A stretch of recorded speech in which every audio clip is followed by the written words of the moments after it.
What's good, everybody? It's your boy Who Jogging, man.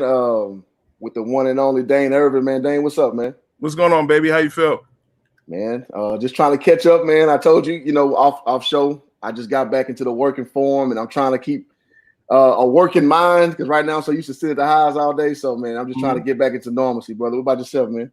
I've been maintaining. I've really been working. It's been a real time because many of my clients and schools and universities I have, they cannot get on the road. It's looking like until July 31st, and it's real vital for them to have updated information on players. If you look around on the basketball side, more than ever, there have been more college commitments at this point of the pretty much calendar than ever before. So you have a lot of guys who they're just taking what they have. And, to me, I kind of like it because I get tired of the grandstanding on social media, blessed offered to have this, blessed offer that. And when you know and understand the business, you know which ones are real, which ones are fake. So you're seeing less of that, and you're seeing more kids say, you know what, let me just get this college scholarship out the way. Let me take this and sit down somewhere. So, man, that's what it is, man. And I think it's making a lot of people find out what they really about, who they really are, what they really doing. Right. You know what I mean? In a lot of capacities, man. And I think that's, it's a good thing. It's returning people back to like, I guess, without the clout, with just, who am I? What am I trying to do? What program am I trying to be a part of? Who am I? You know what I mean? Mm-hmm. I think that's a thing just to return people to the real, I guess, to kind of put it in short. So it's always a blessing. Yeah, go ahead, bro. That's definitely what it is, because I think certain level of recruiting, it becomes a fairy tale. It becomes, coaches feeding parents and kids' egos. While a coach may not say it, me being on the outside because I'm completely neutral, it's a certain level of lying, a little bending the truth. I mean, coaches may not like to say it. They'll call it recruiting. But some of the things that they tell these parents and kids, they take it for face value and not understand recruiting. They don't understand. I don't care if Calipari, I don't care if Shaka Smart, I don't care if Mike Boynton is sitting in your living room. And yes, they're giving you the recruiting pitch. At some point, you have to watch them play to see what they're telling you is matching up with what you want for your child, or you as a player, what you want in college. I think the both of us, we both went through an experience of actually going to HBCUs, and we both went to PWIs, which, for those that don't know, predominantly white institutions. So we got a chance to see both sides. You know what I'm saying? Like I started at an HBCU and ended up at a PWI. You started at a PWI and ended up at an HBCU. So I think that both of us, over our time and our own relationship, have done a good job of understanding both sides of the coin from a recruiter standpoint, from older men. We both think differently than what we thought when we were 18 to 25 years old. And now that we're grown adults, wanting to be the outlet for those parents to make them understand, what to look at, what to understand in regards to their recruiting process. And as college graduates, as proud college graduates for the both of us, like we understand the ultimate goal. As much as we love sports and we love the game of basketball, like that education more than anything, like it's what it is. And like the NBA is not going nowhere. In this pandemic, it's truthfully showing it's not going anywhere. So, you see some rash and some quick, not thought out decisions by some underclassmen, the GoPro and sign with agents and this, that, and the third, when like this ain't the perfect climate to do all that. Especially if you're good enough that, you don't have to go through the back door. You don't have to, they said I'm not going to get drafted, but I'm going to show them. No, how about you just stay in college, put in the work and be a Obi Toppin or someone like that. That this time last year, nobody was talking about Obi Toppin. Nobody last year this time. I always tell people when they look at, they're more, I guess, the mock drafts that they're comfortable with from their favorite sports machines. They look at those mock drafts and they take those for face value, when in actuality, that stuff don't mean nothing, man. It really does not. Like, until I see a mock draft that I know for a fact that is produced by, say, a Marcus Wilson and Brandon Patterson, and we know for a fact that they talk to nothing but general managers, I'm not believing it. I'm not believing it, because you and I both know, you take the Rockets got at least 8 scouts. And a lot of those websites, they'll go to a scout, but that could be a scout that the GM don't even like. That could be a scout that he's just on staff because that's the owner's, son-in-law. And you got to give him a job. and he runs his mouth to media outlets and tells them anything, and then the media outlets run with it as if it's fact, as if it's well, man, they said, like, it don't work like that. And that's why when you see maybe a GM say something and they stand on that, okay, that means something. But you don't see that. If you do your homework and notice things, you're not seeing no GMs in any sport for that matter, whether it's football, basketball, but you're not seeing no GMs speak about the upcoming draft and who they really like, and like they're not doing that. They're not showing their hand like that. And I think that's something that people often forget. Yeah, for sure. And man, you kind of hitting, striking lightning in the bottle quick. I was gonna get to that later, but I mean, you go right in, so let's do it, man. Nah, I mean, and pardon me, because I mean, I can go off, like you said, in the tangent at times, and it just, to me, like it all flows together. But bringing it back, to grassroots and understanding like that's the lane that I'm pretty most passionate about, because that's the space that I work in. I mean, eventually, my ultimate goal is getting to that professional level. But I think, and you can look at the league, like the teams that have the best cohesion between levels, and it's one seamless connection, they have that success.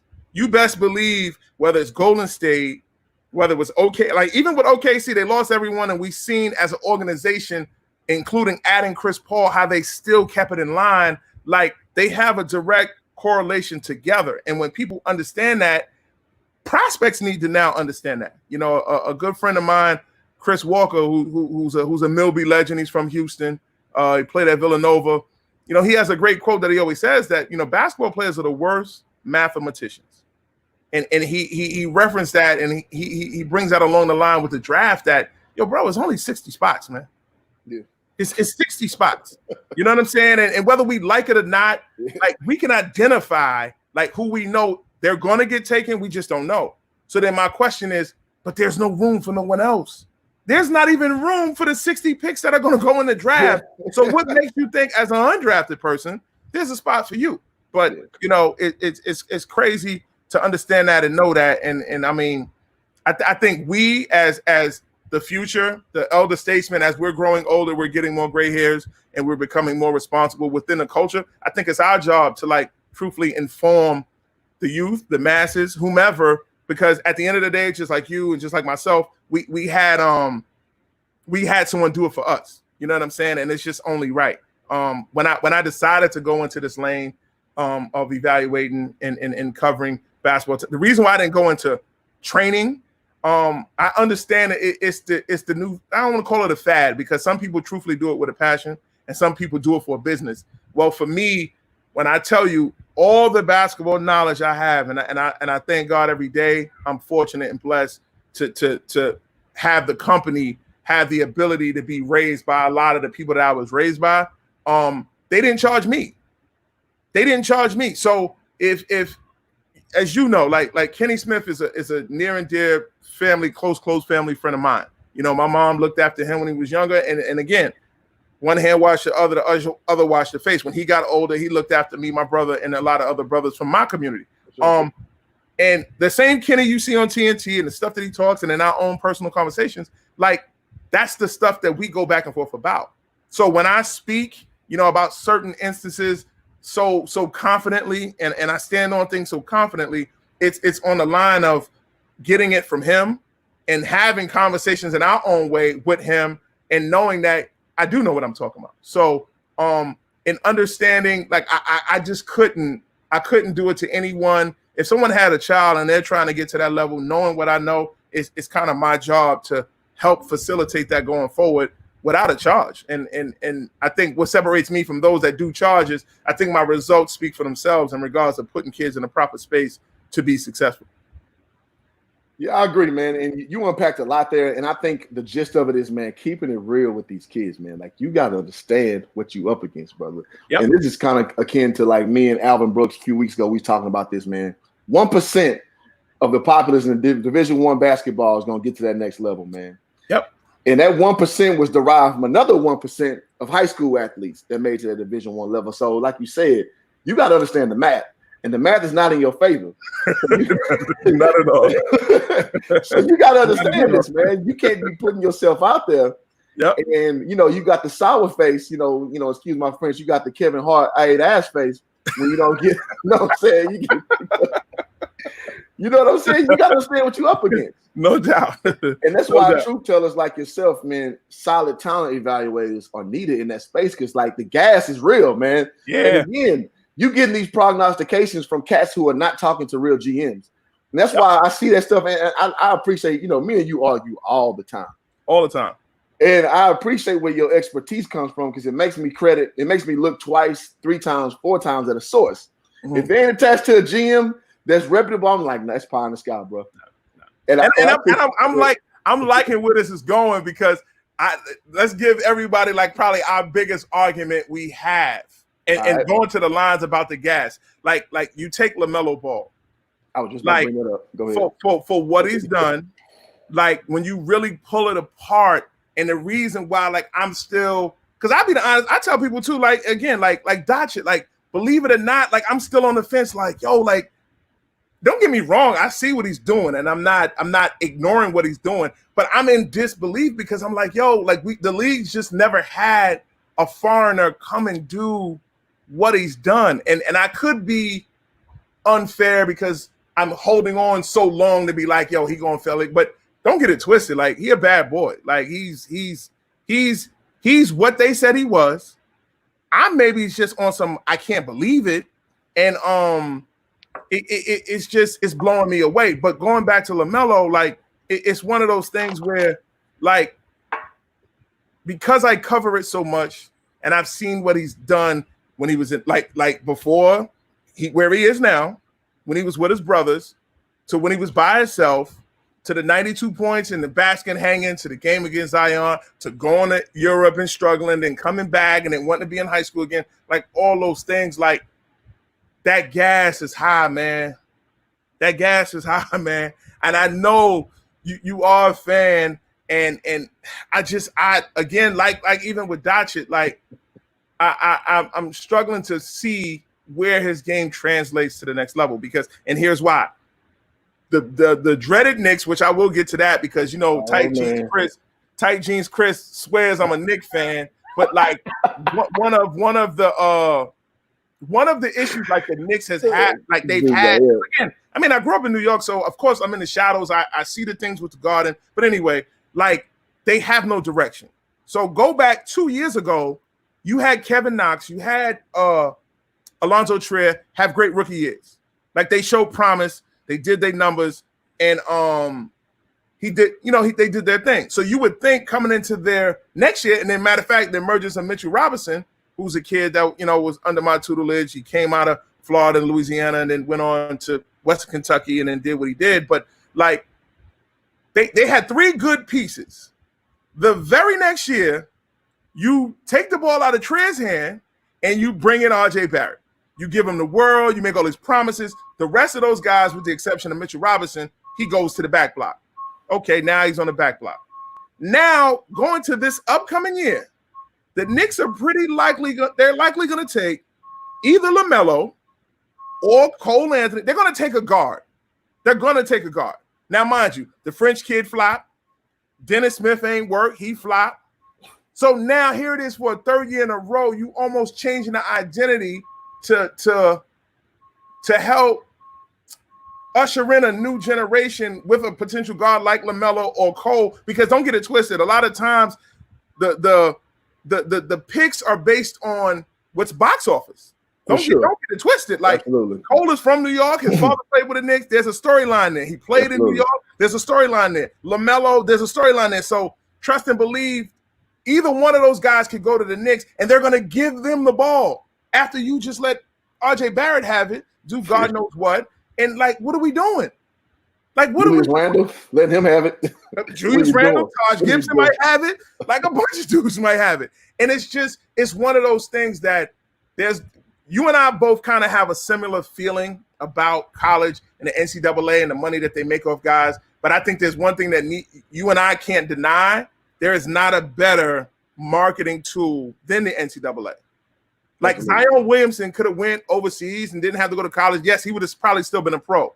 At the same time, though, he wouldn't have been able to turn down $100 million from Lee Ning and take $75 million from Brand Jordan had he not gone to Duke. I mean, the dude was on TV every 2 days. Like, I'm quite sure if somebody did the analytics, which we got Jasmine. Hey, Jasmine, because we know you don't know nothing else, do us a favor, Jasmine. Go find out how many times was Zion on SportsCenter last year, and then come back and let us know. Shout out to I got Chris on here too. He said he's going to send me some jeans. Chris, I don't need none of your jeans. You change your jeans on anyway, so I'm not wearing your jeans. But anyway, the marketing that worked for Zion in his favor from the NCAA was through the roof. Like you couldn't beat that. So I'm bringing all that back to say that with LaMelo, bro. Like I just, it's like they're trying to take the easy way, and they got a lot of people fooled. He don't have to work out for nobody. Like, that's in his favor. They're keeping everybody away. At this point right now, there's no Chicago pre-draft camp. So all it's about is, okay, he signed with Rock Nation. He just let Rock Nation work for him. Yeah. Like, you talking about a dude played 12 games in Australia. And there's no point. There's no point of showing his skills at this point. Like, you keep the mystique up. Like, he only can go down from working out. Yeah, exactly. No point of working out. But what if he doesn't? What if he doesn't work though? Like, what if he doesn't? But like, you take him, it's not excuse. It's not acceptable if he's a top 7 pick, because right now the Knicks are like in that range, top 7. Like, but it's not acceptable if it doesn't work. You understand what I'm saying? Like, what are we doing? And I just think, from the history of the Knicks, they've never had direction. They've never had a sound direction like other successful franchises have had. We can have an hour special just talking about Dolan, man. Like, I mean, of course, like that's They changed with the win. And to your point, you know what I mean? I don't want him to go to the Knicks because, like, for the point you just made, everybody was the future. Porzingis was the future. Yep. Then Knox was the future. Then they bring Julius Randle, who is trash from 2 different teams. Not saying he's a trash player, but 2 teams has figured out, like, all right, I'm not gonna win with this dude. No, you bring him in as your marquee guy. And they threw him a bag too, though. And they gave him a bag. They threw him a bag like $60 million. What? You serious? But here's the sad part that I think this is the argument that many former athletes in their respective sports, this is the feel. What we're talking about right now is the feel that many athletes have when they see certain moves go down. When they did take Porzingis, which I'll salute to you, you got that right. You were supposed to build on that. You're supposed to build on it. Like, I don't care what falling out he has. Whatever, you build on that. You find a way that if he's unhappy, you put some zeros on the end of his check to make him happy. Like, you figure it out. Exactly. So then now if you got Porzingis, you get Knox, you start getting complementary pieces. But when you took Knox, to be honest, they was hoping to get Zion, but they shouldn't have took RJ Barrett, because he's now he's tiptoeing on Knox's back. Like, they're pretty much the same, because now this year the ball's gonna be out of his hands. So it is what it is. Agreed. And I want to give props, because I was one of the first ones who was on Kristaps Porzingis. And like I tell people, man, if you kill in the ACB league in Spain, you're gonna be fine in the NBA. If you killed as a teenager, you're gonna be fine in the NBA. Just like with Luka Doncic, with Serge Ibaka. The list goes on, man. Ricky Rubio. So hold on. So then, why are you not? So that, I'm glad you kind of just lined yourself up then. So if you know overseas, you know what it is. So then tell me why you not applying that same, I guess, perspective with LaMelo, when you know the Australian league ain't really like that. Good question. Like, you know that. Good question. You know that league ain't really like that. All right, and I'll give you that. But that league is not as bad as playing, you know, in certain spaces. Say if you went to the ACC and had a moderate to all right year. I think him playing amongst, you know, these are ex-NBA players, Josh Boone, Aaron Brooks, and what have you. You know, they got some talent in Australia. So I'm not going to say that's the same as him playing Lithuania, which you're playing against bottom tier European talent. Let's be honest. So he killed there, won Rookie of the Year. Some of them been done by American import. And so, but I was saying that before that. When I watched him play Aspire, I knew what I was looking at was affirmed. And I told you earlier, like when he went to Lithuania, I saw his game. I was just watching his game. I didn't care about who he's playing against, because you're 16. It don't matter. Like, at 16 is about where your game progresses. And I'm on record to say, bro, when he played sophomore year, and again, that summer he played against Zion in Vegas and stuff. I did not like his game. I was like, he's too little. I like his pedigree, but I do not like his game. Like, I'm not a fan of his game. But I'm gonna support him just off of strength of, you know me, I'm gonna support the Ball brothers. Right. But when I saw him in Lithuania turn more into Alonzo type guy, I was like, oh, I didn't know he had that. I didn't know he had pass first in this game. I thought he was just all, I'm gonna shoot every shot no matter what, and I can't get down with that. So when I saw the progression, that's when I hitched my wagon to him real hard. So are you projecting him as a point guard going forward? I think so. Yeah. You think that's what he is? By this league standard, yeah. I mean, he got drafted 5 years ago, not so much, but now like they kind of want to turn the small forward, shooting guard, tall with handles into a point guard now. You know what I mean? Ben Simmons, Luka Doncic, right? Giannis Antetokounmpo, James Harden. That's kind of the thing now. You know what I mean? So you didn't tell me. So let me get this clear too. Can we comment on this thread count or no? On the who? On the thread, because I'm looking at the comments. Bro, these threads going nuts, man. It usually don't be like this popping, man. Hey, see, I bring Dain on, man. Dain bring the comments out. Nah, man. Like Timothy, he's a funny guy. I'm just looking at dudes. I'm looking at dudes' comments. My man Chad is here. Like I said, I mean, I'm all for the love out here, man. I'm definitely all for the comments at the time during the interview. But no, I just I bring it back. Like people understand too, because of just the space I was in. But like this is my second run, in hoop jogging, just because the first time I was going through the process for the job with Nike, and I didn't want anything, from a social media space to come back and haunt me, because I think. Like I wish I could look back. I know I was reckless. I know I was mother F, and I was, bitches and hoes and all. I was all over the place. I didn't need nothing. Which in respecting, technology though, because that's what jobs are doing. Jobs are pulling up people's backgrounds. They're pulling up, what people have done and what they say, and they try to unfairly prejudge someone's character off social media, which I think and even a lot of people in hoop jogging are like, just because you are a particular way in one space, that doesn't necessarily define your character in doing a job. Like it has nothing to do with it. And I think some people don't understand the disconnect. But at the same time, I do respect, like if that's how they on it, that's how they on it, and it's their prerogative to do that. So, but yeah, I went dark. It had to be almost like a year, right? A year, 10 months. Yeah, a little bit over a year. Yeah, and then your man Jared Young, he gave me up. He blew up my cover. I had to whatever happened when he's not in the group no more? Oh no, he's not in the group no more, man. I seen he stepped away or whatever. But I had I can't even remember the alias I had, man. But it was Walter Mitty. Yeah, Walter Mitty. I don't know why I remember that, but I do. Yeah, no, man, that was one of my favorite books growing up, the Walter Mitty. As a matter of fact, I think the movie at that time was out. But no, it was real refreshing. To find the group, and as a matter of fact, I think my man Rashawn put me in here. Went to Hampton with him. We again formed. I wish more kids understand, and that might even be a seminar in itself. Just the relationships you build, small, big, or whatever, early on in college, and when you're good to people, how it comes back in so many ways. It could be a job, it could be an introduction to a group like this, and like I said, Rashawn introduced me to the group, and then the rest was history. So, but it was refreshing finding, a group of people that, like-minded and look like me and you with strong opinions about, individuals, situations. But at the same time, I love it when things get to, a historical reference and like those real good conversations on sports and almost having you look at things a different way. Mm-hmm. And I'd be lying if I didn't say some threads, I don't dig in and I look at and I analyze what people say to sometimes help me look at things differently, and it helps you have acumen.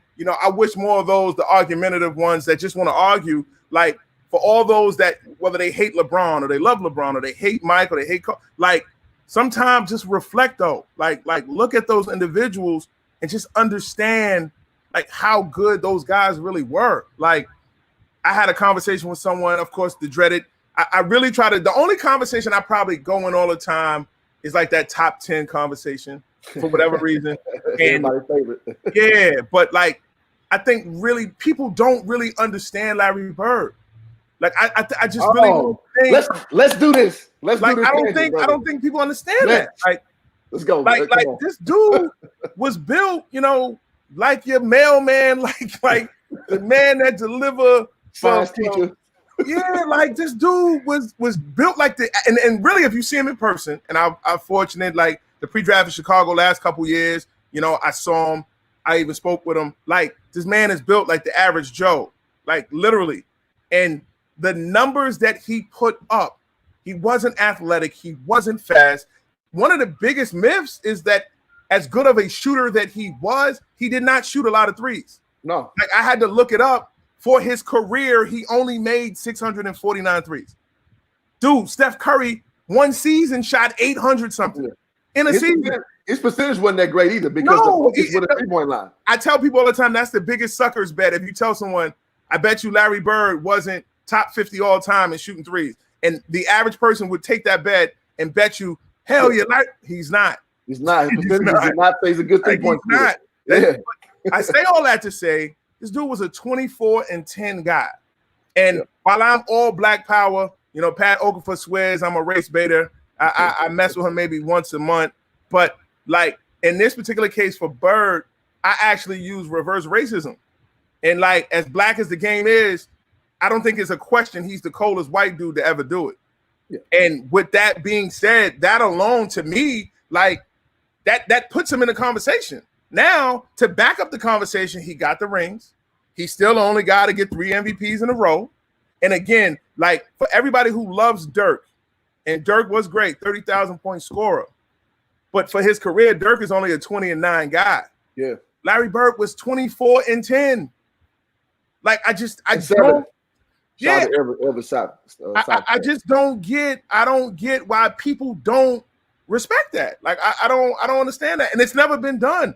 The same way that Steph Curry got the unanimous MVP and people always throw that out there. Cool. He got, man, and Tim said it best, man. Bird, he's misunderstood. Like, and it's crazy. Absolutely. It's crazy because ain't no doubt in my mind that man is in the top 10. And the same way, like Jadakiss the rapper said, you know, you sell more records when you're dead. Like, with all respect to Kobe, like, his career was phenomenal. But he's not in the top 10, man. Like, and there's nothing wrong with 11. There's nothing wrong with. I got Kobe at about 10, 11. Yeah. But he's not like. It's okay. I'm a big Kobe fan. Yeah. He's not like he wasn't, man. He wasn't. And again, I came up in that era like it. Come on, man. Like, he was a phenomenal player, and I get it, generation. But when you have to put the whole totality into things, like, come on, man. Like, dudes really try to tell me Bird wasn't in the top 10, and like, my new thing for real, and I've kind of started applying this in hoop. I just back out of a conversation. I'm not going back and forth. I've spent my man hours that I'm not getting back in hoop arguing with Jasmine, with all kinds of people. Like, I'm not doing it. I refuse to, like, no. Well, a few things, brother. You know, and that's so true. Bird gets a lot, and I ain't gonna lie. I went through a late renaissance of appreciating Bird. And what I've come to kind of surmise is Bird, you know, and I'm not trying to drag LeBron to this discussion, but obviously in a small forward conversation, people leapfrog LeBron over Bird. And my contention is he's pretty much done what LeBron has done in half the time. Yeah. He pretty much done the same thing in half the time. Yeah. With damn near half the ability. You know what I mean? Let's keep it a buck. And so, but a lot of people, you know, what I've learned with sports is, again, I control what conversations I jump in, because some people just like the aesthetics of basketball. They don't necessarily, they like the narratives because, you know, you talked about it with LaMelo. You talked about it with my man's Trier, who played for the Knicks. Alonzo Trier. Yes. Okay. So when you got a good story, that is what the NBA will hang on to, whether you like it or not. Not saying they manipulate any and everything, but they will put the storylines in place for them to play out, because that would garners the interest of the casual fan. That's who they want. They want the casual fan. They don't want the astute guy. Yep. So with that being said, LeBron's story plays a lot better than damn near anybody you can put him up to, not named Michael Jordan. You know what I'm saying? Because his team has put him in position to be, from a narrative standpoint, lock and step with how people think and they view basketball. That's why so many people like a guy like Russell Westbrook. Mm-hmm. Because, oh, holy cow, if you really broke down his game and just see what he's about and what he does, and I won't say my insider, but I got insiders who have told me, who showed me text messages, boys do not want to play with that dude, man. No. You know what I'm saying? No. But the media will never bash him, though. Like, whether people know that, and again, like, I remember you saying this early, and I did learn my lesson, but if this is like an educational piece just about myself, and again, my background, like, again, to be raised by like a Kenny Smith, to be raised by a Kenny Anderson, moved to Houston on my own, $300 to my name, working juvenile probation. I'm not even in the space of sports at all. Like I'm running around Houston dealing with the worst of the worst. And then I was traveling around the world, different countries, and had my enjoyment in a lot of places. But eventually clicked on me maybe like 2008, 2009. I saw a lack of presence, so to speak, of Black representation, of people that look like me and you. And it's funny because I really hate quoting Jasmine because we know Jasmine is just a cornball and he's a sucker. Nah, I never met Jasmine before. But no, he has a great point. Like narratives are so important. And I'm saying that to say, like, as I started my scouting, we had no Black representation. There was not any Black national scouts that covered high school basketball. Now, does color mean anything? No. Okay. There were no national scouts that were critiquing kids to a level that they never played at. There we go. There were no guys that played college basketball that were covering kids, telling them that, no, you can't go to Texas. You can go to Texas. No, like, and I sat back and I'm with my man from New York, and I'm like, wait a minute. So you telling me in hockey, which is dominated by Canadians and Eastern Europeans, absolutely, majority of their scouts and decision makers are what? Canadian, Eastern European. When you look at baseball, it's dominated by those good old colonizers and our Latino brothers and sisters. The representation in baseball is Caucasian and Latin Americans. So explain to me why in basketball, and you could throw football in this too, that we dominate the sport, yet we don't have anybody for that matter, from a majority, from a portion that speaks on our behalf. And for me, that just didn't sit right with me. Now, easy, I could have sat up, still felt the way that I feel then, been on social media, talking regular, taking shots. I was like, no, like I got to do something about this. I'm going to do something about it. I'm going to jump in the lane of trying to correct this. I'm trying to get in a space of changing that narrative. That, you know what, there are a bunch of educated brothers like yourself, like myself, that we understand the sport. We understand different levels of play. We understand what applies and what doesn't. And we know how to make pieces fit. We have relationships, just like you had your college coaches and guys that might have been your teammate that went on to become college coaches, guys you played with. The same thing with myself. Like the guys that we came up with playing are now the decision makers in college basketball. So therefore, getting a foot in the door is not an issue. And I went forward with doing that. And I took off running. I at that time I'm by myself. No kids, no wife. I'm out there getting to it. And I did such a good job that a lot of guys was like, yo, you did a good job. Send me your invoice. And the AAU season starts in March. I hit the ground in March. I'm getting calls in August like, yo, like we haven't gotten your invoice. Like, yo, send me your invoice. And I'm like, what are you talking about? It's like, well, don't you want to get paid? I'm like, well, yeah. But I wasn't, my passion all those months wasn't about money. It never was about the check. It was about trying to fix the narrative and change the narrative. And I always tell people with any job for that matter, like if you're going after something, go after it. Don't chase the money, because the higher you go up, the money comes with it and all the other perks you and I both know, whether it's fame, whether it's perks, is women, it all comes with it. It's just how you handle it as you continue to rise in whatever industry. And lo and behold, I missed the deadline. So my first entire year, shout out to my man Tyrone Grant. He's on the feed, my man over in Italy. You might even played against him over there, Cliff. You get it in over here, man. Mr. Grant for sure. The whole first year, bro, I didn't get paid. I didn't get paid at all. I didn't cry about it. Again, I'm still working juvenile probation. I was working at Continental Airlines at the time. Like I just had to stay after it, because the one thing I thought about, I was like, well, I'm at a crossroad. Like, am I going to quit? And it was what it was, and I was a flash in the pan, and I'm not addressing the issue, or am I going to stay after this? And then it's also going to let many of my future consumers know that I'm passionate about this and I know what I'm talking about. And that's why, like, literally the first year out, I might have had like 85 schools.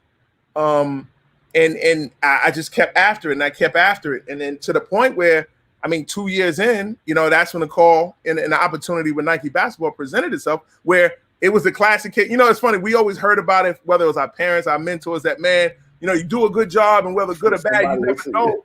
Something else may come out of it. Yeah. So, lo and behold, I went to interview for the team manager position for the EYBL. Good friend of mine right now who has the position, Jamal James. He's from the East Coast. We actually knew each other just through other people, been in the same spots, but just didn't know each other. He ended up getting the position.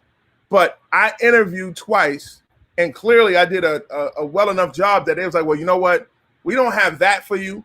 But you know what? Texas is really bubbling at this time, and we need representation in Texas. Like, we want you to be our representation in Texas. So I was like, I bet. So that's when, I guess, and I don't know if it shows on a Hoop Jargon, you know, I don't know, agenda or whatever, when I came back. But when I came back, that's when I basically had the job with Nike. And it's great because what I do with Nike and what I do with Basketball Illustrated Reports is pretty much the same job. It's just that some situations have pertinent Nike information to it, and then other information I'm issuing out to college coaches. So I'm not doing double work. I'm actually, when I go see a kid, if I go see Cliff Franks Jr., I'm assessing him two ways. I'm assessing him that, is he good enough to play on the EYBL? Which, I mean, it's no knock. I know there's guys in other group, you know, in the group where they work on a, you know, Under Armour side, or they work on the Adidas side, and, you know, those guys do what they do. But I don't think there's an argument. I don't think there's a case of what the EYBL's imprint on the new NBA has been. Yeah.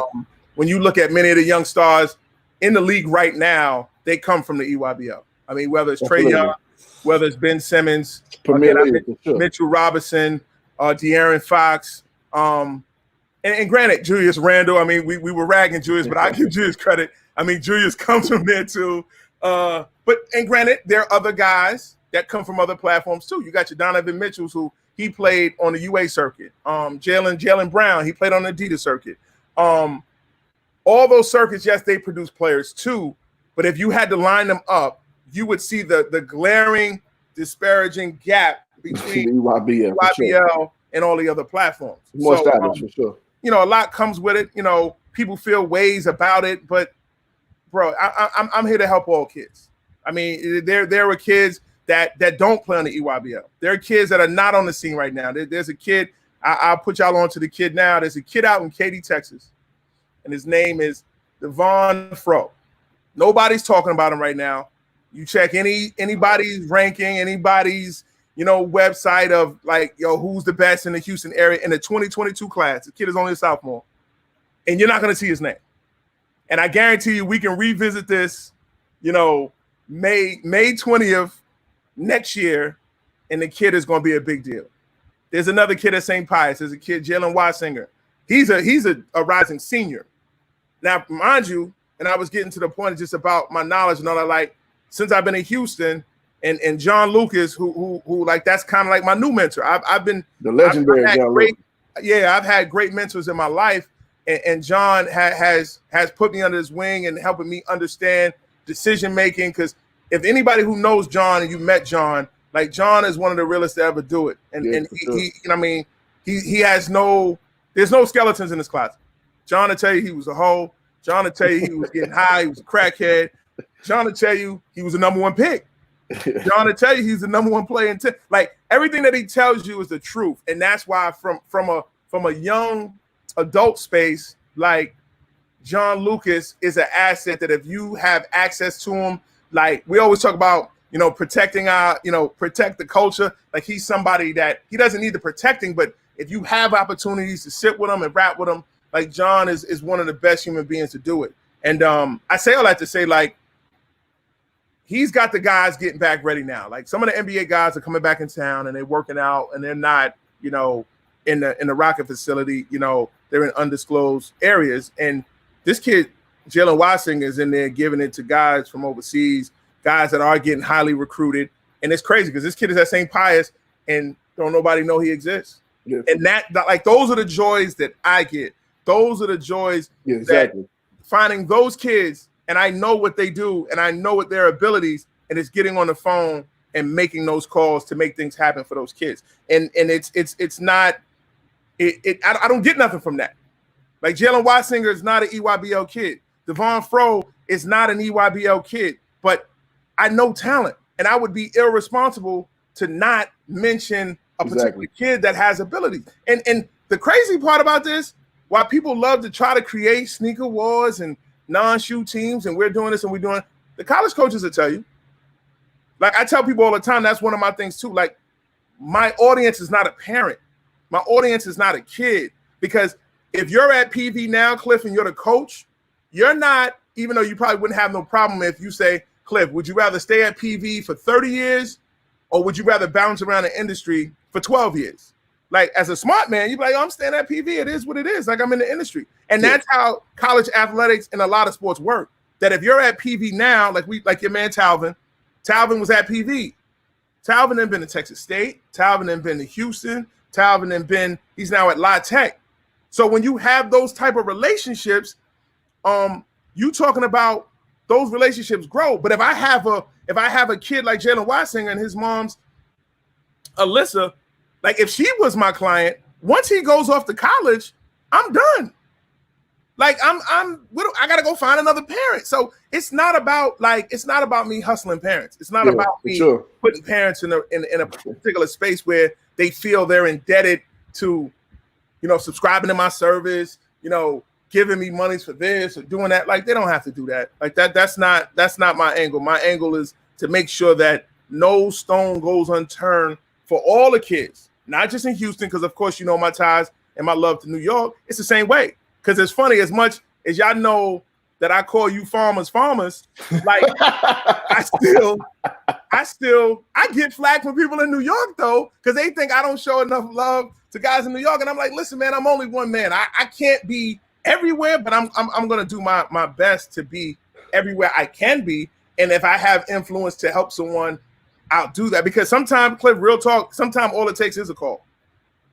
All it takes is a call. It's like the coaches that if you bring up the two kids that I mentioned and you say, yo, I got a guard in Houston at St. Pius, he can really shoot the ball. He's crafty with the ball. He's tough. Yo, like he's giving overseas pros fits with John Lucas right now.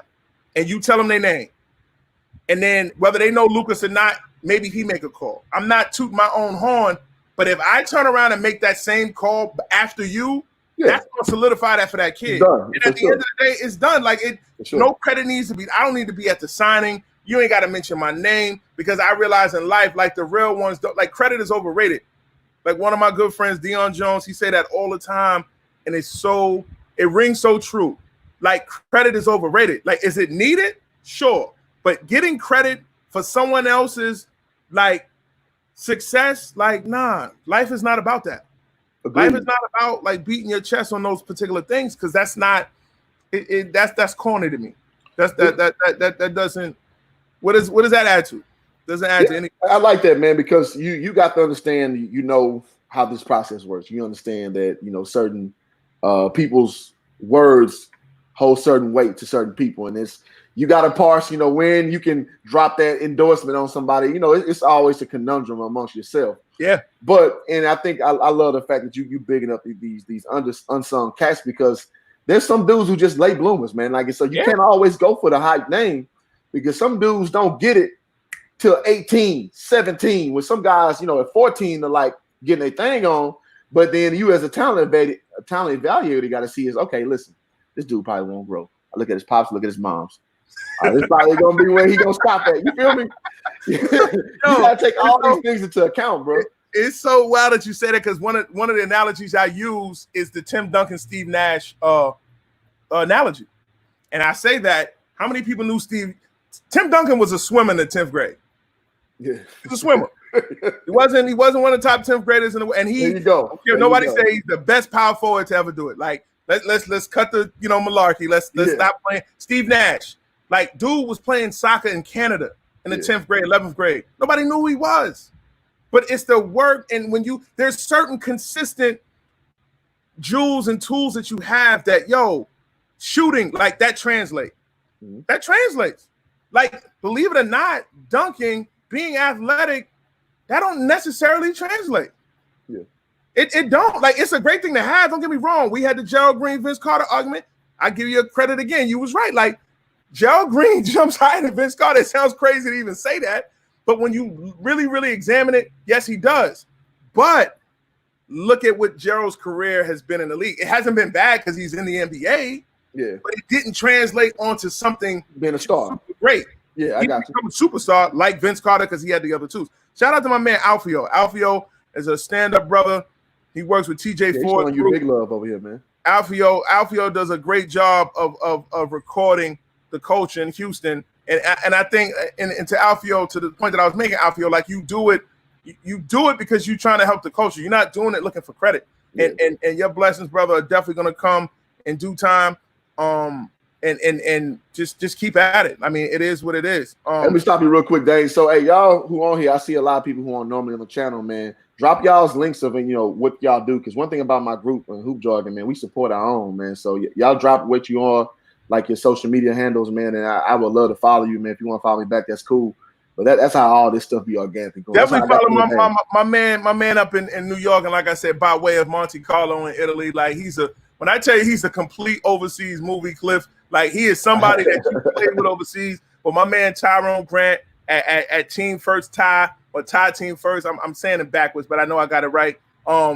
He does a phenomenal job. Anybody that wants to work with inner city kids and dealing with budgets and dealing with getting financial grants for that matter to help the youth, he does a phenomenal job in what he does. And it's funny because I mean he played at a high level. He played at St. John's. He was on the Elite 18.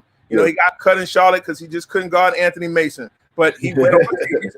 He went overseas and made a tremendous life, for himself. And it's paying off now that, everybody hear all the raps and they talk about being a boss, but he really is a boss and he's doing great things. So if anybody could very well bring, he said, I'm not an AAU coach. If you want to bring some of the inner city programs that he has, definitely to Houston. But same thing, he has no problem with sharing the knowledge. So definitely, seek him out at he just posted his I just posted his handle. Yeah, man, I'm gonna follow you, brother. Great dude. But man, I just think that's something, and I sit back and I see it like, cause somebody, my man Damien, he was on the thread and got mad at me earlier. And it's not that I didn't want to do it, but like, of course, the quarantine has pushed people to different spaces to do these things. And I had a couple people say, man, you on the live feed tour. Like, I got this, another shout out, like you said, Brother Brooks over there at Baylor. To any of you guys that want to almost get an inside look of like a lot of the seminars or college coaching piques your interest, to go inside to some of the conversation, which tonight is a really good conversation because they got punk ass Jeff Goodman on there. I saw him do that. Yeah, and dealing with the media, because now, like, I'm going to be on it because Jeff got some issues, I think, with our culture. I think he really does. I think, like, why I gotta keep quoting Jasmine, corny ass, but that's funny, yo. Like Jeff Goodman, he paints the narratives for our people in a light that they can't respond back, because as weak as Jeff is, like, he does have a voice. He does have for sure he does. He has an influence. So they can't say nothing. But trust and believe, because I got a couple points that I've already written down that I known he's going at, like Mike Anderson. He's going at my man Terrence Rencher, and he's told one-sided stories. He hasn't told. He's going my man LeVar Ball. Yeah, that too. Like, dude is just like, what are you doing? And again, but I'm glad, because a machine like ESPN was big enough to be like, nah, Playboy, like the culture keeps us on. Sure. Like if we keep it at 100, like the culture keeps ESPN on. So at the end of the day, ESPN was like, yo, we can't piss off the culture. You got to go. And ESPN got rid of them. So, but if anybody wants to do it, by all means, please hit me on my Facebook inbox Mafia. Y'all know what it is. I'll post the link in there.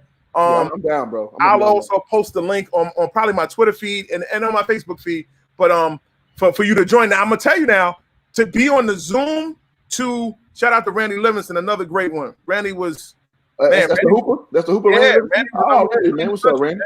Like that's another one that like so many conversations and jewels that I picked up from Randy, and he's doing a phenomenal job with his program, Live On, already. Florida Delis in Louisiana. I see Talbot just hopped on. Talbot, we just talking about you, bro. Yeah, we talking crazy about you too, Talbot. Fight me now.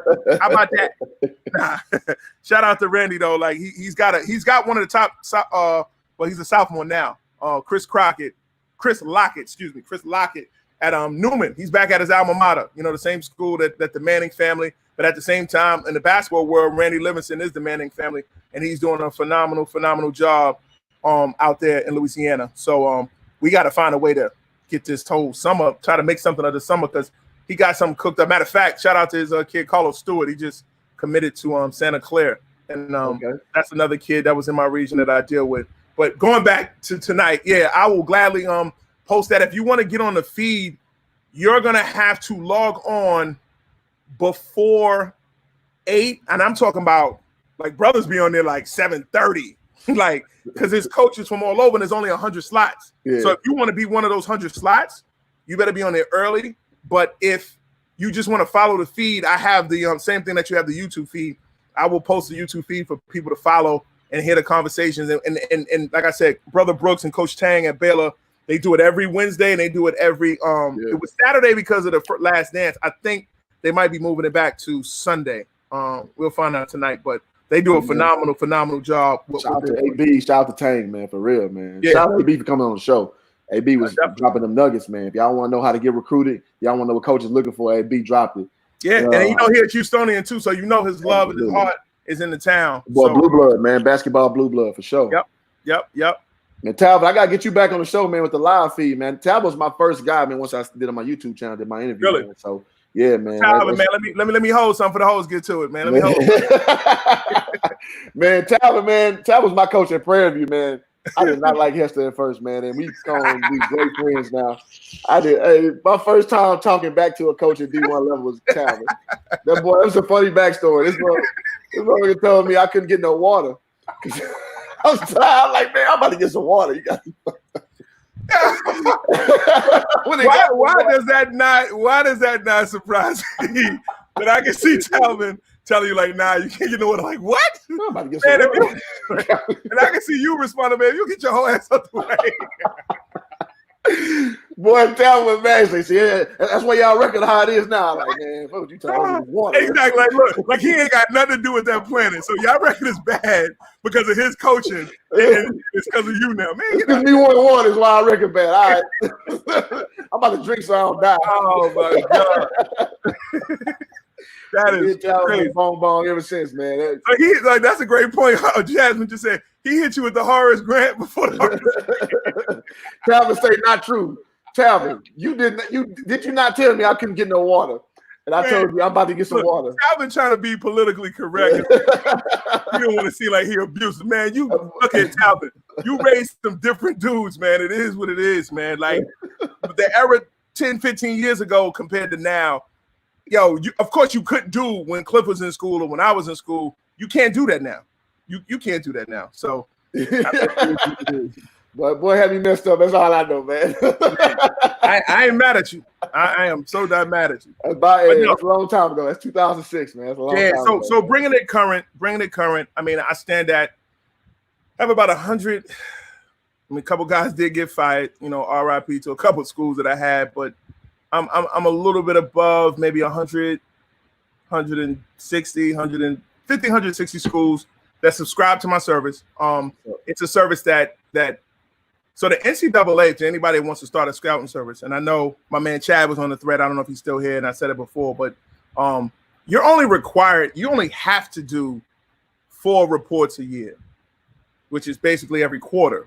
But as Talvin and many of the coaches on this thread will probably tell you, like, they need constant information. You can't have a reputable service that you're only reaching out 4 times a year and you're trying to charge premium dollar for your service. It just doesn't work like that. So I mean, last year for myself and I was proud of it.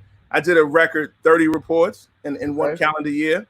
And it just varies. It varies from whether it's Jim Hicks' icebreaker event, or it's his which I played in back in the Gap. Right, Shout out to Jimmy Hicks on that. Or it's his season opener, or Glenn Smith. He has his hoops giving event up in Dallas. I know.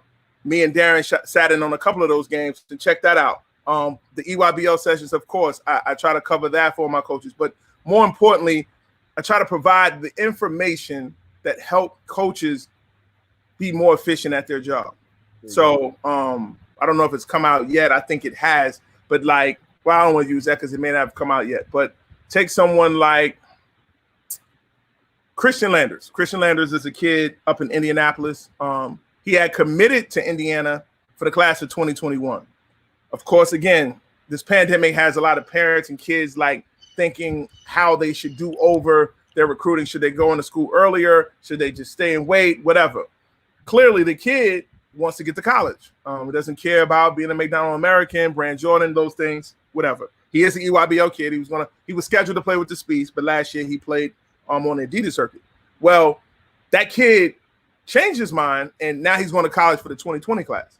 So for my job, say he was still available and still being recruited, my job would be to keep many of the coaches that have an interest in him, where he's playing, how he's played at certain events, and keeping that information as accurate as possible so that they can monitor the kid's progress. I mean, a lot of people don't understand, under the old calendar, say this was last year, non-COVID season, college coaches in the summertime and the spring, they see kids less than 30 days.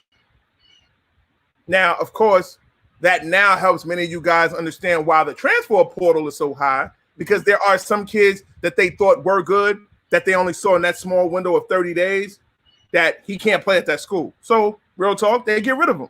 They get the kid out of there. They got to go get someone else. And in the case of with my service, I have to make sure that as these kids are coming and going and transferring and sitting out and whatever, they have to just have that information. So it's more about having information than it is about just a contact. I can tell them, Cliff Frank, 6'7". You're what high school did you go to here in Houston? Eisenhower. They need a little bit more than that. They need to know, has Cliff worked on that left hand, or right-handed? If you're left-handed, how's his free throw shooting? Is he staying out of trouble? All those different things. And a good friend of mine, he had tweeted the other day when we were in the midst of the conversation, there is a difference between scouting services and recruiting services. Yeah. And he didn't go into detail, but I'll share with you guys, a recruiting service is just giving you that info. Pops just came home from jail.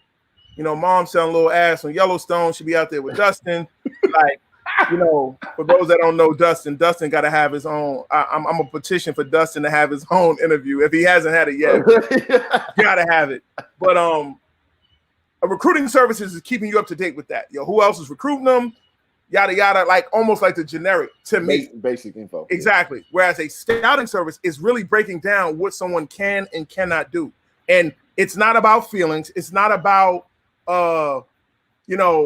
being nice about something. It's just telling the truth so that now they can gauge. Because again, I'll just use the two kids that are actual active kids. If someone hasn't seen, or they've only seen a Devon Fro on film, they're going to want to know, well, he shied away from this and he did that and he did this. Well, a real scouting service is going to say, well, okay, that next game, or you know what, I'm going to chart his next game and let you know how that progression is, and showing them the contrast from what they saw on film to what he's currently doing now, until they get the moment to come see him with their own eyes and then make an assessment from there. Because don't get me wrong, the best part about my job, I don't have to make sure anyone signs anyone. I don't. But my reputation is built on Talvin comes down for a kid from La Tech and you say he has grades, I make sure that that kid has grades. Because Talvin may come down, see the kid Jalen Watson at St. Pius, and man, he's good, man, he's that. But the kid got a 2.0 GPA. That ain't going to cut it. Especially, number one, under the new rule where you have to have a 2.3 or higher. But then on top of that, La Tech is a pretty sturdy academic school, and you might need a damn near 3.0. So I'm wasting Talvin's time because when the season starts, he only got but so many days to come out. So why am I, tailing this kid that I really, really like, but I can't get him? Yeah. So I think real scouts and real scouting services, they help cut that time and they help season the meat, cook up the meat, cut it up, then they chew it up, and then you present it to a school where all they got to do is swallow it. You know what I'm saying? So that in a nutshell is just where I'm at. But of course, because we don't have, a current recruiting season and everything is pretty much on hold, I just have to continue to beat up this keyboard, keep the information as up to date as possible, and again, like as stuff, because we're opening up in Texas, but it's getting a little scary, man. To have 1,800 new cases, and the COVID situation for me personally, it hit home in a lot of ways. That too is another, like I kind of got away from my Mount Rushmore Mondays, and I was really active on Tough Tuesdays because for one, my wife's grandfather passed away. Then I had 2 really close friends pass away. Dig this for a real life. This is damn near a movie. It was a brother. He was a hooper. Matter of fact, David Kane. He played at St. John's. He had a birthday party. Small group though, like 15 dudes. They go to cigar bar, grown man stuff. Nothing crazy. Women think we in strip clubs. We either be in the church or we be at the cigar bar. We keep it like that's it. But 15 dudes, they go to a cigar bar. Of the 15, 10 test positive for COVID. Of the 15, to this day right now, 3 have died. Damn. All from the same party. Dave Edwards, he's a legendary guy. You've seen my feed. He's on my Facebook page. I gave him a tribute. He started at Georgetown. It didn't work. He transferred and came down to Texas A&M. And it's funny because, one of my prideful things that I always keep in my pocket with Texans and you farmers is the fact that a lot of New Yorkers have a lot of records in the state of Texas. And I don't think y'all may not know that. But like Dave Edwards, a gentleman I'm talking about that did pass away, he's the all-time assist leader at Texas A&M. With 700, I think 62, some high number like that. But he left Georgetown and he came to A&M. He played for Tony Baroni. And he was masterful. He came down for 3 and he got his degree, which was great. Terrence Rencher is another great. He's the all-time leading scorer, not only in Southwest Conference history, but the University of Texas. He's the all-time leading scorer. And it's a fight that, to this day, that I have with Shaka and I have with Jay Lucas that I'm just not understanding. As much as we know that Texas is a football school, I don't know not one basketball power where the all-time leading scorer's jersey is not retired. Yeah, and people can say, well, that's not nothing. And no disrespect, and we know how great of a player KD is. He was the whole 9. But I can't really say with a straight face his one season at UT is greater than somebody who does 4 years. And they leave your all-time leading scorer, which at this point, he's 20, almost 25 years removed. So how do you have somebody with that record sitting, and you and I both know the way that one and dones go, cats ain't staying in school for 4 years. So that means that T. Wrench's record is going to stay on even longer. Like how do you not retire that? How do you not retire that? But every school has their reasonings, their little standard or whatever. Yeah, like theirs is UT's is like you gotta either be National Player of the Year. I think that's what it is. You got to be like National Player of the Year or consensus first team All-American, because they only have 3 jerseys retired. It's TJ, is KD, and there's some other dude from the 1920s that probably scored 800 points. Who knows? But that one, I'm chipping at that. Because it's the same way like Kenny Anderson. Like, think about this. You and I both know the effect that Lethal Weapon 3 had at Georgia Tech with Dennis Scott, Brian Olive, and Kenny Anderson. Neither of those guys' jerseys retired. That's tough. You know what I'm saying? Like, they brought a lot of excitement and recognition to Georgia Tech and the city of Atlanta in the 90s. And Kenny, man. Like come on, man. What? Like, and they joints is not retired? Like, But I can go on and on. But like, yeah, part of my joint with you farmers is the fact that New York has this imprint in the state of Texas. You know, because Earl Campbell used to spend his summers in New York, but don't tell nobody. I mean, okay.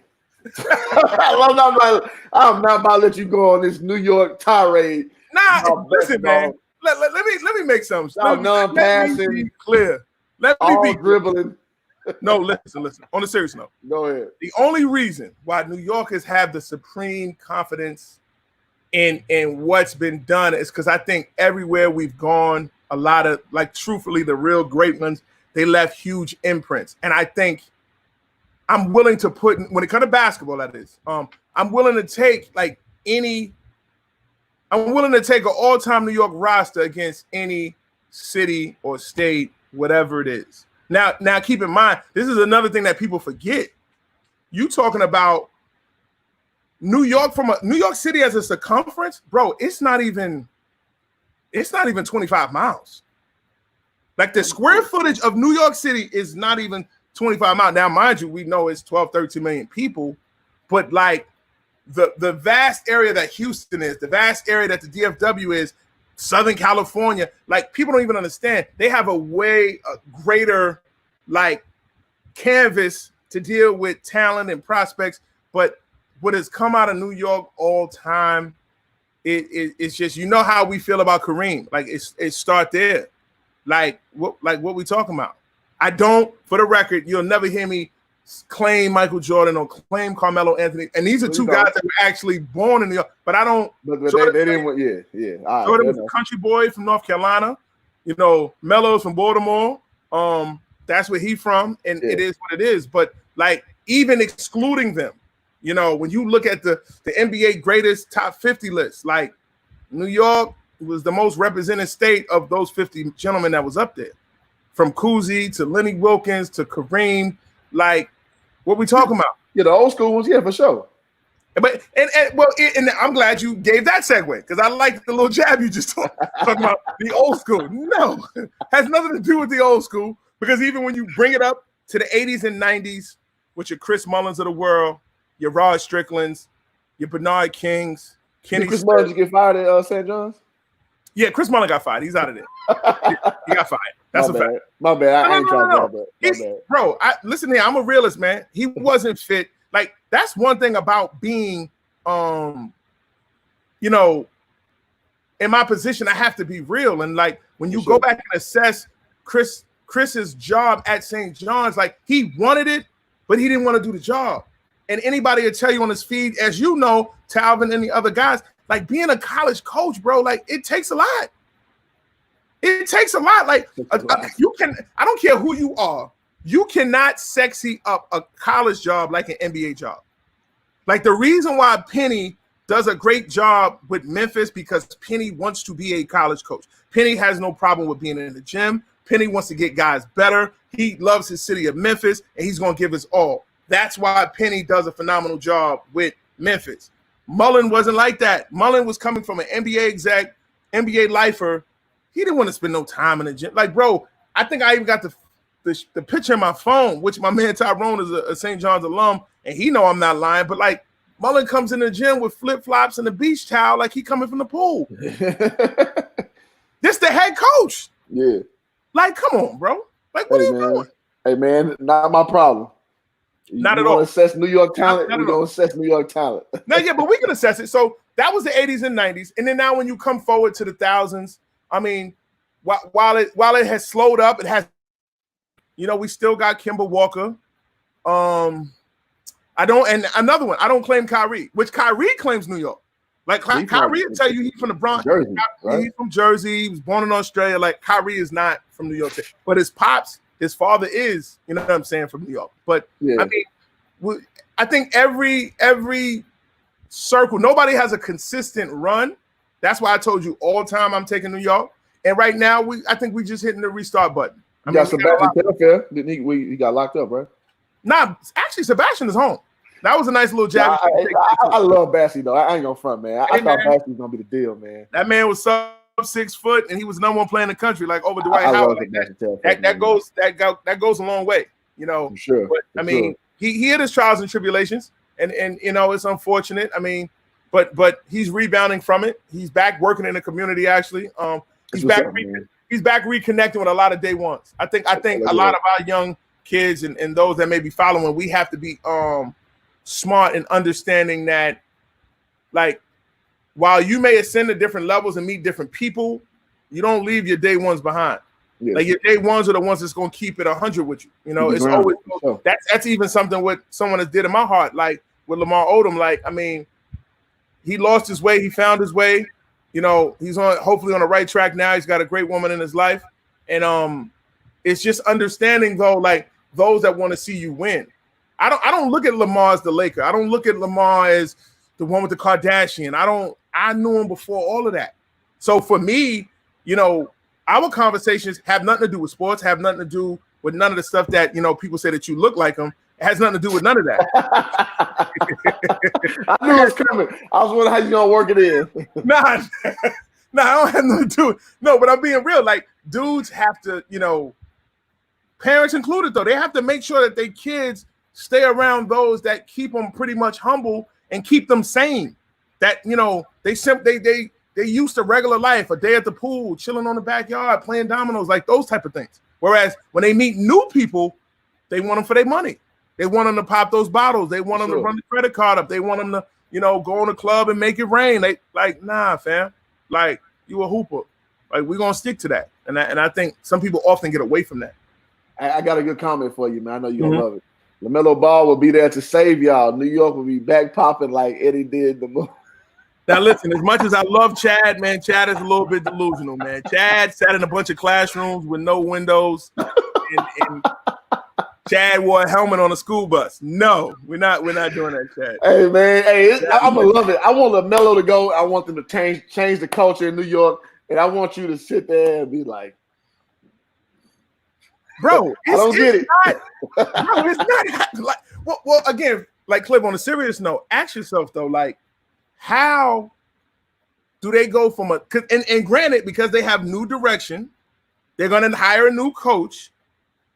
Explain to me, how are you going to run what they run when RJ Barrett needs the basketball? Like, he cannot operate, even when he was at Duke, he cannot operate without the ball. Well, I would say this. If I'm a GM, I'm not giving a damn what RJ Barrett needs when it comes to LaMelo Ball. I think LaMelo Ball is going to be a better player than RJ So Barrett. wait a minute, is there preference? Because agents play that game. Mm-hmm. So I'm the reason why I'm saying preference is you can't tell your number 3 pick to take a back seat to the number 7 pick. If the profile is higher at the time of drafting, I mean, I don't think draft position means nothing. I would bring in context Markelle Fultz. I'm sure since he's the number 1 draft pick, him playing for the Orlando Magic, he's not getting priority over there right now, brother. You don't think he is? Hell no. He barely eked out 11 a game. What? He got 11 points. Did he not start? He started, but I mean, the offense ain't run through him. But wait a minute. So this is the same dude with the broke jumper, lost his way. J. Cole put him in a rhyme, and he found his way. Like, fair enough. No, he getting his thing on right now. No, he's found his way. Shout out to him. Yeah, sure. What I'm looking at, and the reason why I said this is where it gets tricky, and often in debates and hoop jargon, people forget this. There's a money play that you're leaving out. Okay. The number 3 gets way more money than number 7. His agent is working that phone. His agent is saying, yo, my client needs to be on the ball because you know what? It might be a contract here. It could be anything. So at the end of the day, you almost have to cater to certain guys because, like you just said, Philly was done with Markelle. Matter of fact, he never got back on the floor because he was hurt. So when he went to Orlando don't owe him nothing, but what did they immediately do? They had to put him out there. You got to justify the transaction. For sure. It's those type of political games that while LaMelo may bring a lot of pizzazz and all that to the Knicks and flair, he may not even be there to be taken either now. Cole Anthony. No, he won't be there at 7. Will they trade up? I guess that's the premise I'm on right now. Right. Well, no, I don't think they're going to trade up. He won't be there at 7. Right. But I don't think the Knicks, because what do they have to give? Julius Randle? The gift to keep on giving. They don't have anything to give. So at the end of the day, like, I mean, it's going to be like they need a point guard because clearly Frank Noah Dennis did. Shout out to my man Kabola Moats out of Brooklyn. He helped me out. He was along my journey when I was working at a PAL center in East New York, and he would always tell me like this wasn't my last stop. You know, it was coming out of college and coming back home. I had one of the harshest realities of, bro, I was sleeping on an air mattress with a hole in it that had tape in it in my mother's living room. Damn, bro. My brother thugged out the room. He didn't transform and took the other bed out. So now I don't even have my old bed to go to. And I'm sleeping on the air mattress, getting up every day, making the trek to East New York. And again, because, you know, part of my story is interesting because, like, my dad worked on Rikers Island, which is like basically the county. It's New York City's county version of Houston and Dallas's county. But, you know, Rikers Island is notorious because it's all 5 boroughs, inmates and people who commit the crimes as they waiting for court on one island. So it's like the East Coast version of Alcatraz. And while he did that for 25 years, I kind of started in that path because when I was working in East New York with my man, like, we was dealing with the like alternative school kids. You know what I'm saying? But he always noticed like any and everything I did was damn near evolving around basketball. It was something with basketball. And we would always just rap. He loved the Knicks. You know, again, that's one thing about New York. Like, I can honestly say there's a deeper level New Yorker than me because there's some brothers, bro, that believe it or not, they think the Knicks gonna win every. Like, you know what? Real talk. I'm sorry to hear that. You know where it's coming to, though, right? It's kind of like you said the Cowboys, but no, Cowboys got 5, Knicks got 2 in the 70s. No, sir. I'm not going with that. Go ahead. You're missing my point. Go ahead, keep lying. The drought is just as bad. When you go for 20 years, a drought is a drought. Y'all 50 years, bro. Not even 50 years. 40s plus. It's 40. It's 40. 40 but plus. On 30 years. So listen here. You think somebody doing jail that got 40 years in and 30 years and they count days anymore? Which one you rather take? Huh? A 30-year bid or a 40-year bid? Bro, y'all both got time until you win it. What are you talking about? They're not counting the days. First off, we ain't made 30 yet. Till we're 2026. It ain't been 30 years. Hold up. So but I promise you, the same energy and joy that you have every September that the Cowboys gonna do something different. Chill. I swear to you, the Knicks fans are the same way. They really think something's gonna change. And okay, hold on, bro. The Knicks ain't been to the the playoffs in a minute. They ain't got nothing even resembling a playoff roster. That's not true. That's not true, bro. They went to the playoffs. Hold on. I think Melo last year. No, less than 10 years ago. Okay, Cowboys been out 2 years ago. And then what was the gap between that? Well, with Tony Romo, so it was 09. See, dog, you're not gonna put us in the boat with no goddamn. No. Fans, All bro. I'm saying is the consistent characteristics you both have are you both lacking championships, and therefore every year y'all come out with the energy that you're gonna win it that year. Y'all believe that year you're gonna win it every year. No, sir. I'm not going with that. 2020, like Jasmine. Jasmine got the stats. We know Jasmine got the stats, but Jasmine, we still waiting on you to tell us how many times Zion was on SportsCenter, man. You don't listen. This is why you can't work for neither one of us, because you don't listen, man. You need to listen, Jasmine. Jesus Christ. Damn, man. This has been a dope ass interview because I ain't gonna front. I had a thing in my mind of how this thing would go. And this went a whole other way. It's been beautiful. And the numbers been dope. Hold on, man. Wait. Why is Chad talking about the Giants are the greatest franchise in all of football? Like, what are we talking about? In New York. No. We're the only franchise to win one in 4 decades. Can't nobody else ever say that. What does that mean? It means what I just said. Boy, it's like you can't argue no New York people. Hey, Darren, man, we don't need your Charlie Rose stringent schedule, bro. We're having a moment right here, man. I get real little tender when I start talking about them Cowboys. And at least I don't call them Cowboys. Right. I have enough respect to call y'all Cowboys. I don't call y'all Cowgirls. I don't do those things that my man Matthew get at y'all about. But at the end of the day, the Cowboys and the Knicks have a lot in common. It wasn't an analogy, Darren. It was all I said was y'all have a lot in common. That's all I said. That's literally what an analogy is when you compare one thing to the because other. I'm not trying to be funny. Y'all really believe you are trying to be funny? Nah, I'm really not. Not. Right. So you gotta understand. I've been a fan of all those teams, Chris, before you started coming outside. Like until you take those zippers off the bottom of your ankles on your jeans, like please stop. Okay. You supposed to be the shoe connoisseur, the jean connoisseur. No. I done seen them Kenneth Coles and them tight South Pole jeans you be wearing. Leave me alone, brother. Damn, not the South Pole. I would have called him Duckhead, but that would have made him a man. You know, he an SPM fan, so you know that's his guy. Go put some money on SPM books, Chris, and leave me alone. But no, man, it's always a pleasure. I can honestly say, seriously, I think Hoop Jogging does a phenomenal job of giving daily, consistent sports conversations. You know, we all pick, you know, and choose what we talk about and what we go into. And I'm definitely like, I'll add my man Kabola to the group as well. Yeah, and my man Dion, because I think for our space, we know some of the same guys in our own circles in New York, so we get tired of talking to the same people about the same thing. It's getting a different appeal, and it's getting a different take on a lot of certain things. But like bro, we got to turn it up though. Like the same way that I'm striving and I'm trying to get to the NBA and I'm trying to go to higher levels with my evaluating. Like it's time to take Hoop Jogging to that space. You know what I'm saying? Like finding that probably social media platform to really show its potential and show its growth of a place where people can get daily.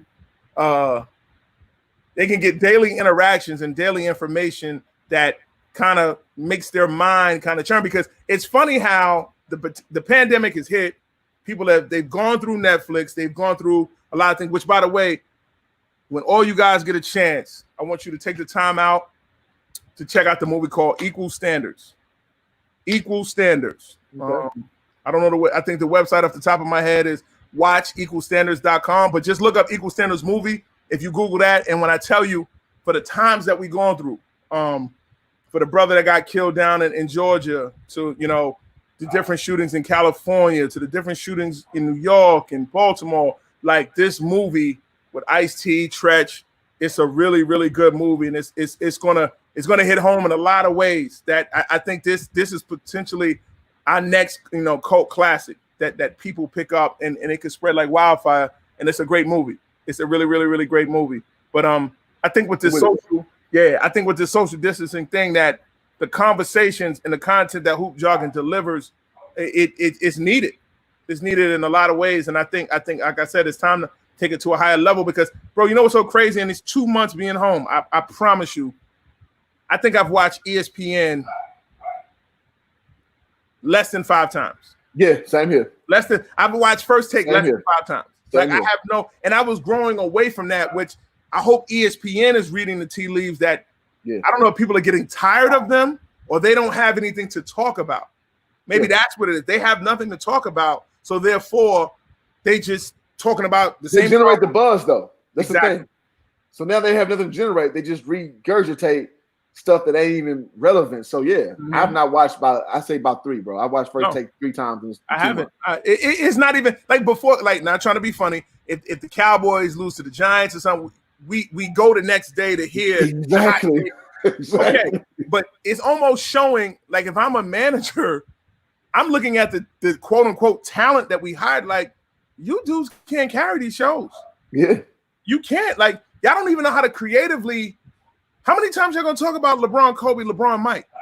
Yeah, Mike, Kobe. Like, how many times? Like, Dak Prescott contract. Like, how many times can you throw in that bullshit where you don't know what the real is? Yeah, right. And then I'm not gonna lie, which this one has happened probably over the last 4 or 5 days. Like, I'm really growing disappointed in Shannon Sharp, man. Like, disappointed, bro. Shannon, like, because he too. Shannon, clearly, you give him a topic and Shannon could be great. But now that he has to talk about like The Last Dance, like he's almost with the personal biases of whether it's LeBron. Oh my God. Like, he don't know shit about basketball, man. Like, bro, like, I'm convinced Michael Jordan took his girl. Like, Jordan had to take his girl, do so, or disrespected him. And I'd rather him come out and say it. I'd rather him come out and be like, yo, you know why my energy's like this? Because, yo, I'll never forget, and tell it. And then now you're able to assess it differently.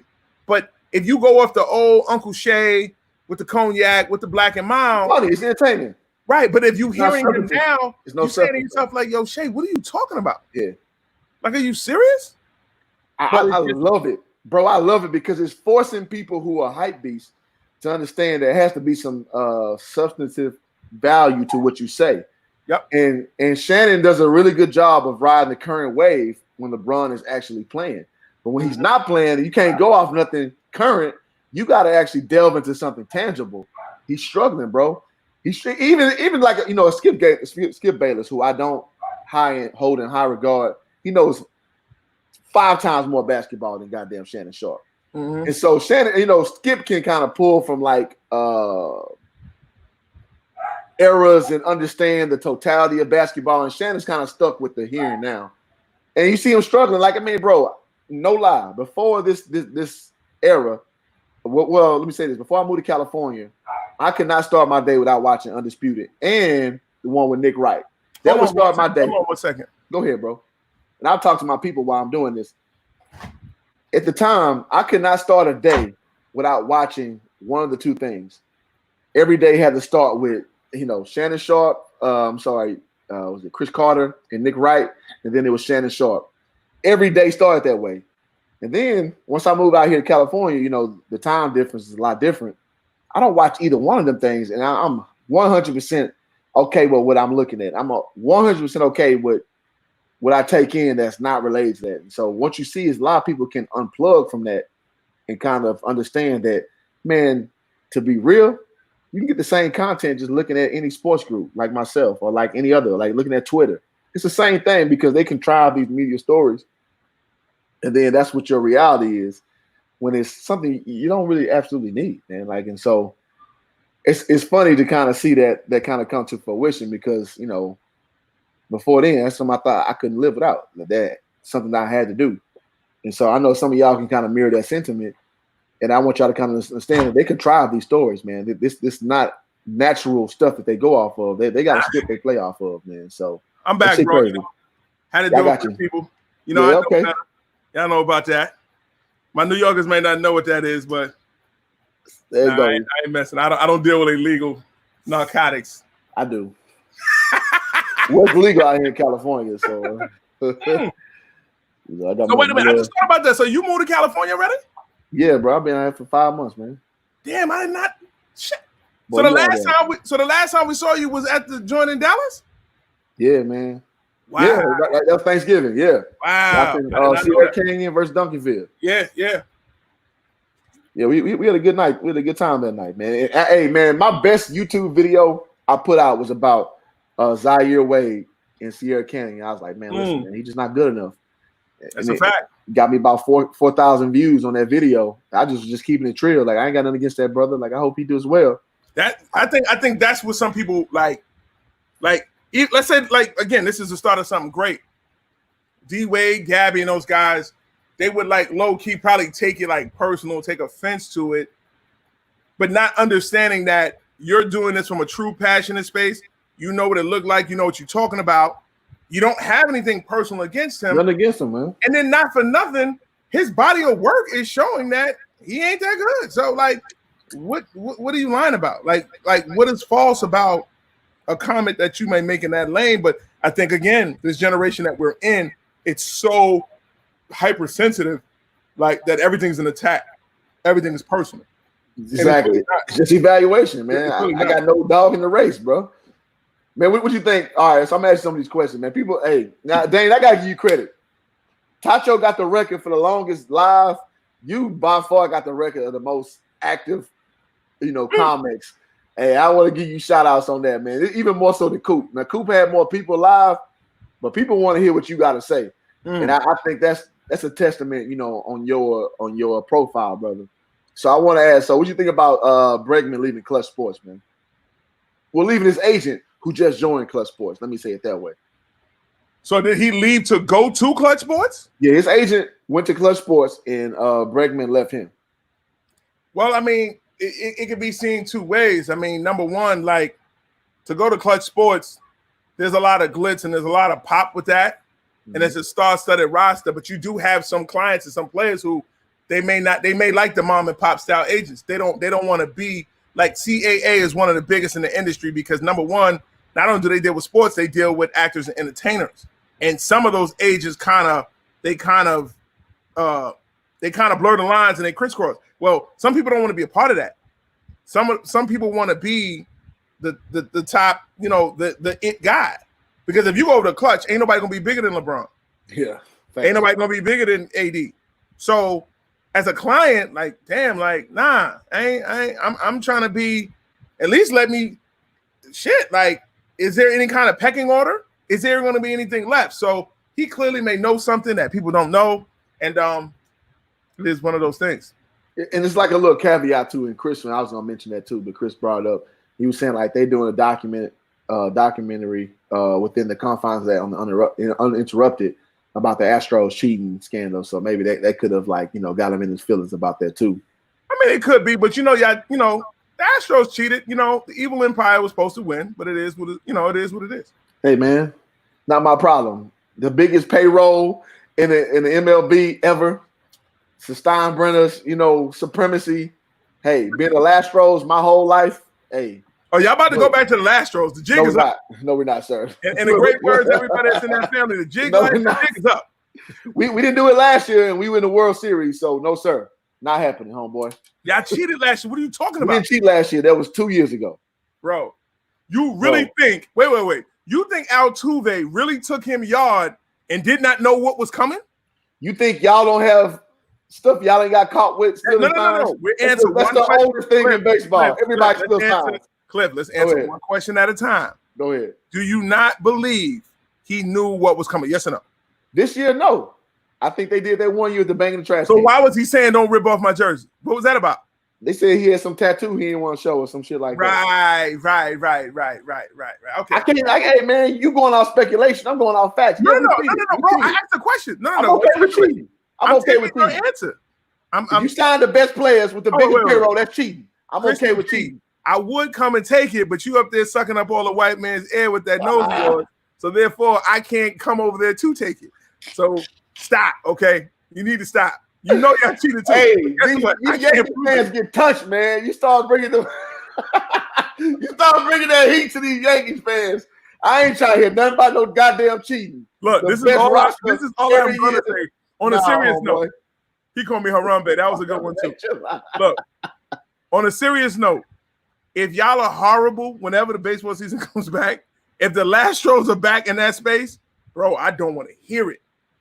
I don't want to hear it. Back in the World Series where we belong? No, back at the bottom of the AL, whatever, Central, There's whatever. no way without roster we can be at the bottom. No way. Okay. All right. We're going to see. There's no way. Now, we're at the bottom. Okay. I'll take you on that. I'm like, okay, well, that's something to be. All right. Okay. We ain't nothing close to what we thought we were. Okay. I'm telling you. Years ago, not last year, homie.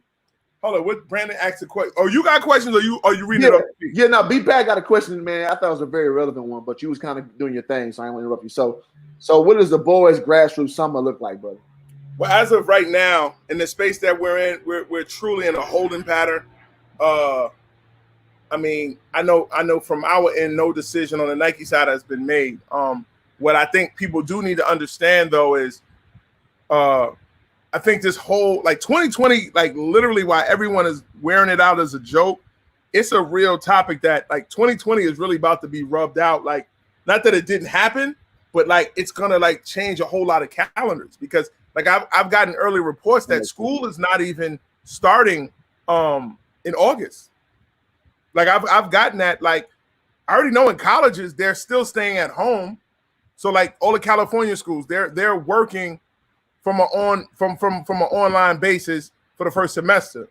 Some Ivy schools, some schools that I know, they've gotten memos that school, same thing, is they're not going to do the first semester at home. So what in New York, I've heard as late as November. I've heard some people here say that school may not start in Texas till January. Because real talk, a vaccine is really needed for the situation. So with that being said, if it's pushed back for a school start, but people are coming out as we're seeing now that there are a couple of events, a good friend of mine, Dinos, is doing an event out in Phoenix, June 2nd, believe it or not. People have different opinions on it. Some people think it's reckless. Some people feel, if it's open, why not?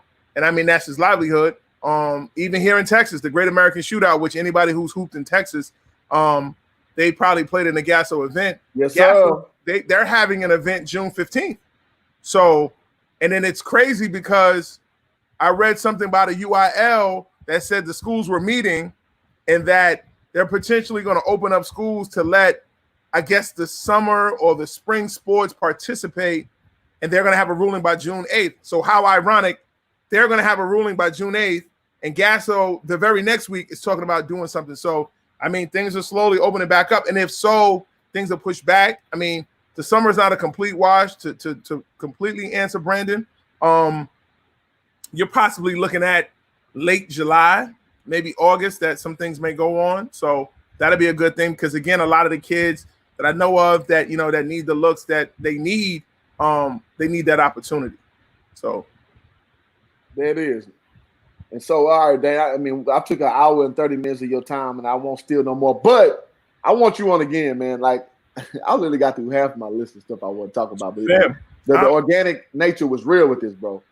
I'm here whenever you need me, whenever you want to do it. I ain't on the road, so shit. I mean, what you do tomorrow? I mean, Last Dance is over on Sunday. If you want to double back Sunday, like you tell me. I mean, if there's more information, there's more calls. I love the interaction as well. We got to find a way to block Jasmine, because I really, like, he bothers me. And when I say he bothers me, is because the fact that his name is Jasmine and he's not a girl and he doesn't like the color purple bothers me. That really, really bothers me.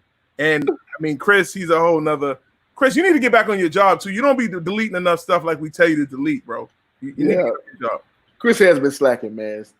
You need to step up on that. Gotta step up, brother. So yeah, man. So I wanna, because I know YouTube. So you know, you gotta deal with the algorithms, man. So when it goes over a certain time, people tend not to look at it as much. So I want to do this again, man. If you're down next week, man, we do the same day next week. We can get to part 2, man. Yeah.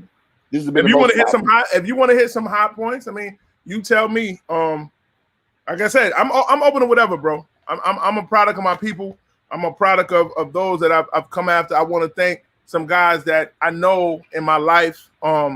There's nothing I could ever do to repay them. They put me in a space and they put me in a spot in life that they kept me on a straight and narrow.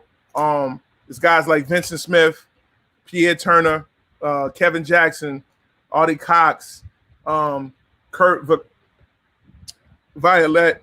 I mean, Kamani Young, my man Clarence Washington, just so many guys that they did things for me, and that's part of the essence in which I operate on. That they did so much for me without asking, without me knowing, that again I could never repay them.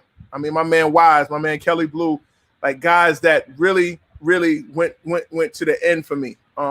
They kept guns out of my hand, they kept drugs out of my pocket. And they just made sure a ball stayed in my hand, and I took it as far as possible. So, what's up, man? And mind you, this is without my mother or father, asking.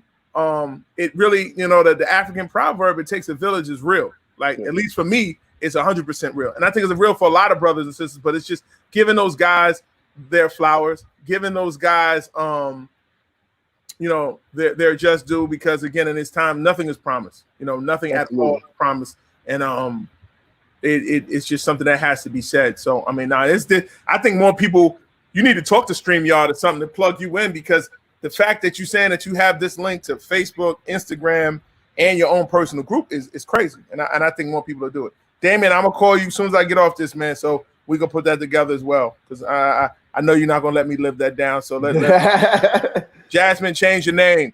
That's funny. Yeah, but that's love, though, man, because, man, like you said, with all this stuff, man, believe it or not, whether, I try to, let y'all know the gravity of what this platform I've created, 9 years, but like more so in this 2 months, it's like where it's really taking off with this type of spectrum. I got a lot of people who really, rock with what I'm doing, and they kind of boosting my stuff out. I'm not even asking, you know what I mean? They just doing it off the strength of the platform, man. So I really thank you for coming on the show. Like, you don't even know how much this means to me, just me boosting this, bro. The YouTube community is crazy. There's dudes half my age who got way more followers than me that still rock with what I rock with, just because my content is real. So, right. And I just want to let that be known, man, because it's a whole other game. Me being 36 years old, I don't play the kid games. Like, I'm just about, talking about the sport I love the most, which is basketball, amongst people who know what they're speaking about. Right. and then letting the organic flow from there, man. And so I really appreciate you being on it, man. If y'all, man, follow BI Reports on all social media avenues, follow Hoop Jargon, please, man, because this stuff helps, man. I'm telling you, because when I get to 1,000 followers, I can monetize this. I'm not really worried about that right now. I'm more so worried about putting that gospel out there. Yeah, like I said, that'll come with time. And I mean, if there's anyone that you ever, like I said, I mean, my people are your people. If there's people that you want to potentially, have conversations with to nip it in the bud, like you said, I'm sure they won't be on as long as us, because I mean, bro, we're pretty sure family. But yeah, I mean, it's all about pushing the positive narrative and pushing the positive message forward for the youth, for adults, making people even understand you or your guests that much better of who they are and how they operate. So yeah, by all means, bro, you got my number anytime, any place, just hit me.